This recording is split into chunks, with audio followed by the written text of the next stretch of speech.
Well, Generation Z is the least religious generation yet, with more than 39% having no religious affiliation at all. But the local church is on the move to change that. That's right. And joining us now are 3 youth pastors from the Hampton Roads area. We want to introduce them to you guys. We got pastors Landon Morrow from Crosswalk Church in Williamsburg, Virginia. We got Skye Stewart from Harvest Assembly in Chesapeake, Virginia. And then last but certainly not least, Sidney Gathers from New Life Church in Virginia Beach, Virginia. Thank you guys so much for being here today. Yeah, of course, thank you. I feel like so cool being with you guys. Wow. Like youth pastors, you're automatically cool.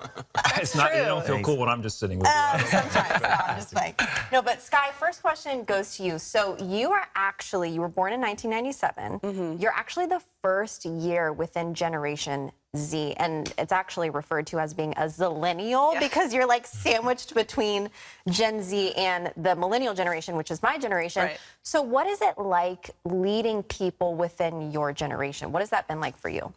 Yeah, it's been a really interesting opportunity. Like, I do claim zillennial. I watched all that growing up. I knew landlines existed, you know what I mean? But I also part my hair in the middle now, and I wear mom jeans, you know?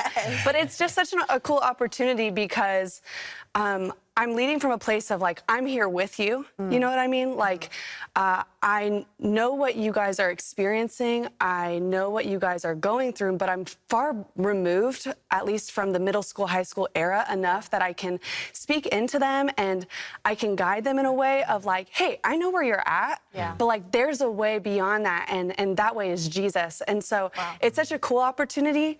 I love the grace that God's given me for this season, and it's so cool because I'm like, I'm with you. We're here building the kingdom together. I'm a part of this, so like, let's do it. So I love that. That's awesome. Yeah. I appreciate you guys being here. I got 2 sons, 17 and 16, and a girl younger, but this is really important to me, so thank you. Sidney, what events does your church do with New Life to reach this generation?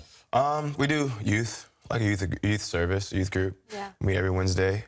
But outside of that, we really try to create space for events that will cause them to actually interact with each other. Sure, we can interact at a service, but we all go to services. Like, we're there and we're in and out a lot of times. Is the interaction so important too, because they're coming out of COVID and it was just, you know, isolation, and I wonder sometimes too if just the phone, the technology, that engagement's not enough and maybe not always healthy. Right. They're the most connected generation, but not face to face. Yeah. So it's hard for them to have a conversation. So one of the events we just did was a prom. We actually started it right after COVID, where they didn't have dances, and it's just a thing where they can invite their friends. Everybody dresses up, and it's just a time for them to just connect with each other. Yeah, connect face to face. Yes. Not just over social media. 100%. Yeah. Well, Landon, I wanted to talk to you because your church actually hosts like a conference and internship. Is it for youth leaders or is it also for the youth? And whatever that is, just talk a little bit about it. Yeah, so we do a youth conference. We've been doing it for about 8 years. Wow. And the vision behind that was, I'm honest, as a youth pastor, I remember when I was a teenager, a lot of my life has been shaped and molded by moments with God, extended more than just a service or a Tuesday night, Wednesday night, but to be in a time extended away in the presence of God where I can have encounters with Him.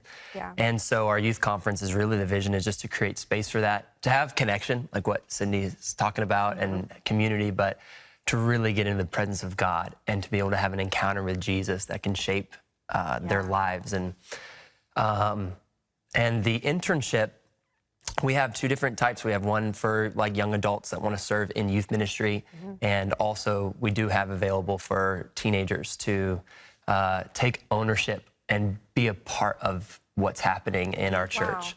And it's really cool. I think Gen Z is passionate about not just consuming, but also being a part of a movement. So I love that. Skye, do you all try and get the youth involved in the church itself beyond just youth group, like that separated time? Do you try and incorporate them in a greater way? Absolutely, because one, that's so important, because youth group isn't forever. you know? Like, they're going to graduate high school, and at some point they're going to make a decision of whether or not they're going to continue to follow Jesus after that. And so having them plugged into the church and knowing how important it is to be plugged into, whether it's serving, like our kids serve at VBS and kids ministry and different things like that, but they're also going to church on Sunday mornings, and we encourage that, and we sit together and try to make it a thing. And we also have these worship nights at Harvest called Awakening, and we really focus on the movement of the Holy Spirit. And the benefit of having the students there is that having them exposed to like a greater depth of faith in the adults in our church, and having the adults given an opportunity to speak life over the students and pray and even give words of prophecy, knowledge. Like, they get to see these things that they would never really fully experience if they were just in youth. And that would be a disservice to them because they wouldn't know what is beyond that. And so when they go to college, when they leave home, they're like, what's left? What's next? And so it's so important to have them plugged in beyond. And that blesses the older generations too. Absolutely. I would think their faith gets a charge seeing a younger generation love Jesus and worship him. Yeah, and I have to say kudos to you, Skye, because I actually had the opportunity of speaking at Harvest Youth, and it was incredible. And I was personally blown away by, they have their own worship team. And here we are, like 15, 16-year-old people just worshiping the Lord. And I was touched by it. I literally started crying. So you guys are doing an amazing job. But Sidney, I did want to ask you, how are you guys utilizing social media to reach the younger generation? Because let's be honest, like, you know, love it or hate it, TikTok is here. And, you know, the younger generation is on there. So how are you able to utilize it without also feeding the negative aspect of social media at the same time? Fun fact, I learned a lot from you working here with social media. Oh my gosh! But we try our best to not use social media as a announcement board. Okay. They're on it a lot.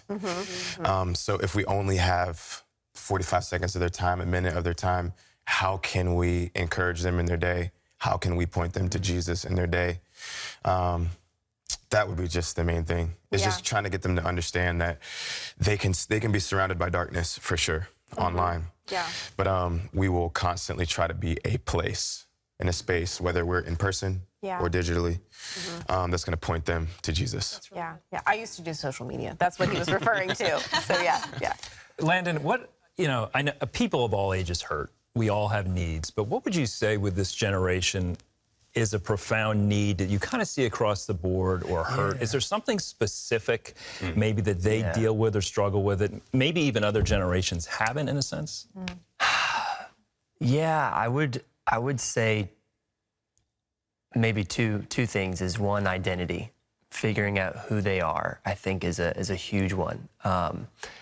So in our youth ministry, we're constantly trying to point them to the Bible, point them to Jesus, and share with them what God says over them, because they have so many voices that are speaking into who they should be or could be or who they ought to be. And then I think another one is really struggling with mental illness. Anxiety is just rampant, and I don't know a ton of studies on it. There's been so many studies, but Generation Z, it's a huge hurt. It's a problem, and so speaking to that is so important. So, well, how have you guys been able to speak to that? I mean, have you tackled that? Like, do you tackle it through a sermon? Do you tackle it through one-on-one connections? I mean, Skye, like, how have you been able to tackle that? Oh, man. I'd say it's a mix of all of those things. I think that the key thing in youth ministry is to not just live, especially as a youth pastor, not just live on the platform and then let them go about their week. It's day-by-day connection, and it's taking them out to coffee and investing into their lives and buying them Chick-fil-A and it's connection throughout the week as well. And so we do, at least at Harvest, we do small groups, and we just like to get together and talk about those things and give them a place that is safe, that they can express how they feel. But even that can be limiting. So it really is that one-on-one investment and just continuously speaking life. And like Landon said, continuously pointing them to Jesus, because there's only so much that we can do, because the work is really the Holy Spirit. And so it's like, we can do all this stuff and we can continue to strive that way as pastors and feel like it's our responsibility. And sometimes that's really heavy, but it's not our responsibility. You know, the responsibility is to present Jesus, to encourage, but we can't change their hearts or heal their minds. Like, that's the Holy Spirit. Yeah, true. Sydney, I know we're not supposed to just give messages that'll tickle someone's ears and make them feel good, but do you think there's something either older generations have done to damage the church in the younger generation's eyes, or what's turning off a younger generation from the church? We said almost 40% of this generation have no religious affiliation at all. What's being done to turn them away from Christ? I would think it's twofold. As the church, we have to ask ourselves, like, we have this generation of young people. Are we answering the questions that they're asking? Like, are we giving them, because walking with Jesus is not just a spiritual thing, it's practical as well. So are we giving them practical applications on how to walk this relationship out with God? And as a parent, like, I'm a parent, you're a parent, as parents and older people, we're looking at middle schoolers and high schoolers, are we living lives outside the four walls of the church that mirror what we portray on the inside of the church? Because this Generation Z, they see through facades. Yes. And they're looking for authenticity. If we want to reach them, we just have to be real. They don't care about how much you know. They don't care about how smart you are. Do you love them? And do you have a heart for them? Thank you. And for God. Yeah, Absolutely. 100%. Yeah. Well, Landon, I wanted to ask you, like, what are some of the strengths that you've seen a part of this generation? Because I feel like the older generations love to pick apart what's wrong with the younger generations, you know, but, like, let's speak life over that generation. What strengths do you see within them? One of them is that they crave authenticity, which I think is needed in the church today. What other strengths do you see that gives you hope for the church in the future? I love what Sidney said about the authenticity, and I think another really big part of their DNA is they're passionate about making a difference and making an impact in the world. And every generation has the ability to impact our world, but there is, I think, a perceived accessibility to it because of social media and because they can record a 15-second video, post it on Instagram or TikTok, and it can get thousands of views. And now all of a sudden they think, wow, I can have a quick and impactful moment. And so there's this perceived accessibility. And I think if we compare that with the message of Jesus, and if they can bring that passion and making an impact paired with pushing the gospel forward, that gives me hope as a youth pastor for the next generation. So yeah. Oh my gosh. Well, I feel like we could keep talking for hours and hours, but thank you for all that you're doing. Yeah, Seriously. Thank you guys for just, honestly, it's a sacrifice to just allow the Holy Spirit to lead the next generation. And so thank you guys so much. And thank you for contributing to this awesome conversation. Thank you for having us. Thank you guys. All right, guys. Well, we want to leave you with these words from 1 Peter 2:9. But you are a chosen generation, a royal priesthood, a holy nation, his own special people. God bless you guys. We'll see you next time.